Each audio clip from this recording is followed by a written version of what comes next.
Jesus makes a very plain distinction between true and false greatness, and also points out the one great danger to all who wish to become great, the most insidious of temptations, which all must avoid and fight unceasingly who desire to really climb in the world. Speaking to the multitude and to his disciples, he bids them beware of adopting the principle of the Pharisees. He points out that while the Pharisees are just and righteous men, honorable judges, true lawgivers, and upright in their dealings with men, they love the uppermost seats at feasts, and greetings in the marketplace, and to be called Master, Master. And in comparison with this principle, he says, "He that will be great among you, let him serve." The average person's idea of a great man, rather than of one who serves, is of one who succeeds in getting himself served. He gets himself in a position to command men, to exercise power over them, making them obey his will. The exercise of dominion over other people, to most persons, is a great thing. Nothing seems to be sweeter to the selfish soul than this. You will always find every selfish and undeveloped person trying to domineer over others, to exercise control over other men. Savage men were no sooner placed upon the earth than they began to enslave one another. For ages, the struggle in war, diplomacy, politics, and government has been aimed at the securing of control over other men. Kings and princes have drenched the soil of the earth in blood and tears in the effort to extend their dominions and their power to rule more people.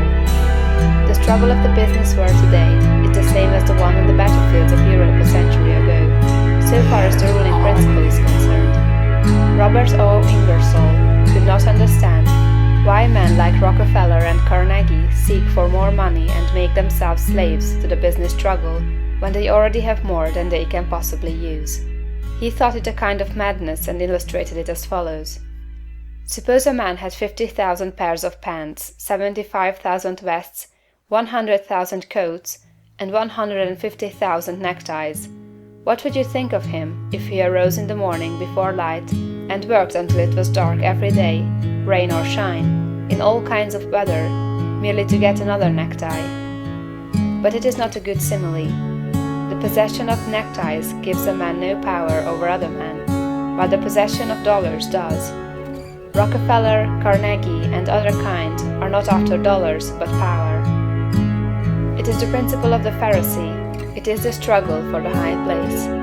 It develops able men, cunning men, resourceful men, but not great men. I want you to contrast these two ideas of greatness sharply in your mind. He that will be great among you, let him serve. Let me stand before the average American audience and ask the name of the greatest American, and the majority will think of Abraham Lincoln. And is this not because in Lincoln, above all the other men who has served us in public life, we recognize the spirit of service? Not servility, but service. Lincoln was a great man because he knew how to be a great servant. Napoleon, able, cold, selfish, seeking the high places, was a brilliant man. Lincoln was great, Napoleon was not. The very moment you begin to advance and are recognized as one who is doing things in a great way, you will find yourself in danger. The temptation to patronize, advise, or take upon yourself the direction of other people's affairs is sometimes almost irresistible. Avoid, however, the opposite danger of falling into servility, or of completely throwing yourself away in the service of others. To do this has been the ideal of a great many people. The completely self-sacrificing life has been thought to be the Christ-like life, because, as I think, of a complete misconception of the character and teachings of Jesus. I have explained this misconception in a little book that I hope you may all sometime read, A New Christ. Thousands of people imitating Jesus, as they suppose, have belittled themselves and given up all else to go about doing